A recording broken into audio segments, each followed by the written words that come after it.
അപ്പോൾ ചമറിയാൻ വന്നു നമ്മളെന്തായാലും ഓൾഡ് പീക്കിലോട്ടാണ് വന്നിട്ടുള്ളത്. പണ്ടത്തെ ഓർമ്മകൾ അയവറക്കാൻ വേണ്ടിയിട്ടാണ് നമ്മളെന്തായാലും പണ്ടത്തെ പീക്കിലോട്ട് വന്നിട്ടുള്ളത്. എന്തായാലും നമുക്ക് ഒരുത്തിനെ പോലും കാണാനല്ലല്ലോ ഉള്ളത്. എന്ത് പീക്കാ ഒലക്കയുടെ മൂട്. പണ്ടത്തെ പീക്കൊക്കെ ആയിരുന്നു പീക്ക്. ഇതിൻ്റെ മുകളിലേക്ക് ഒരാൾ ഓടിപ്പോയായിരുന്നു, ഒരു കെല്ലിയം വെച്ച്. അവളെ തല അടിച്ചങ്ങ് തിരിച്ചിട്ടുണ്ട്. അല്ല പിന്നെ നമുക്ക് എന്തായാലും അവളെ ലൂട്ടാം. എന്തായാലും ഇങ്ങോട്ട് വന്നപ്പോൾ ഒരുത്തൻ മരത്തിൻ്റെ പിന്നിൽ അങ്ങ് ഒളിച്ചിട്ടുണ്ട്. അവനങ്ങ് അടിച്ചിടാൻ പറ്റുമോ കേട്ടെ. ഈ മണ്ടത്തോക്കാണെങ്കിൽ ഒരുമാതിരി വലുതായി പോകുന്നൊരു സാധനം എയിം. എന്തായാലും നമുക്കെന്തായാലും അവനെ അടിച്ചിടാൻ പറ്റുമോ കേട്ടോ.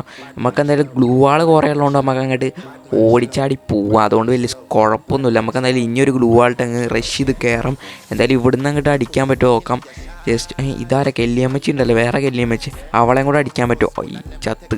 നമ്മുടെ പിന്നെ ആ സാധനം ഉള്ളതുകൊണ്ട് കുഴപ്പമില്ല. ഏതോ മറ്റേ സ്വന്തമായിട്ട് കുത്തിയിരുന്നേക്കുന്ന ഒരു സാധനമില്ലേ, പച്ചമരുന്ന്. ആ പച്ചമരുന്ന് വെച്ചിട്ടുണ്ടെങ്കിൽ നമ്മളങ്ങോട്ട് നീച്ചിട്ടുണ്ട്. എന്തായാലും അവളെ അടിച്ച് കൊല്ലും ഞാൻ. എന്തായാലും നമുക്ക് അവളെ കൊല്ലാൻ പറ്റിയില്ല. എന്തായാലും മറ്റേ എനിമി കൊന്നിട്ടുണ്ട്. ഇനി അവനെ കൊന്നു കഴിഞ്ഞാൽ ബൂയ നമുക്ക് സ്വന്തം. ബൂയ ഈ മണ്ടന്തോക്ക് കയറുന്നില്ല. നമുക്കെന്തായാലും മുന്നിൽ കുറച്ച് കയറിയിട്ട് MP40 എടുത്തിട്ട് അങ്ങ് അടിച്ച് പൊളിക്കാൻ കഴിച്ചു. ഓക്കെ, എന്തായാലും ഗ്ലൂ വാളിട്ട് കയറണം. അവന് മറ്റേ സ്കൈലർ ഇട്ടുകൊണ്ട് ഇതാക്കണം. നമ്മുടെ സ്കൈലറാണ് വേറെ ആരും. എന്തായാലും അവൻ കയറി വരുമ്പോൾ അവൻ്റെ തലക്കിട്ട് അങ്ങ് കൊടുക്കാം. എവിടെ സ്കൈലർ ഇട്ട് അങ്ങോട്ട് പൊളിക്കാം ഗ്ലൂ വാൾ. എവിടെ വാളാം അല്ല പിന്നെ അയ്യവാ നമ്മക്കെന്നെ നമ്മുടെ സ്വന്തം ബൂയ. വീഡിയോ ഇഷ്ടപ്പെട്ട like share subscribe. Okay friends, by.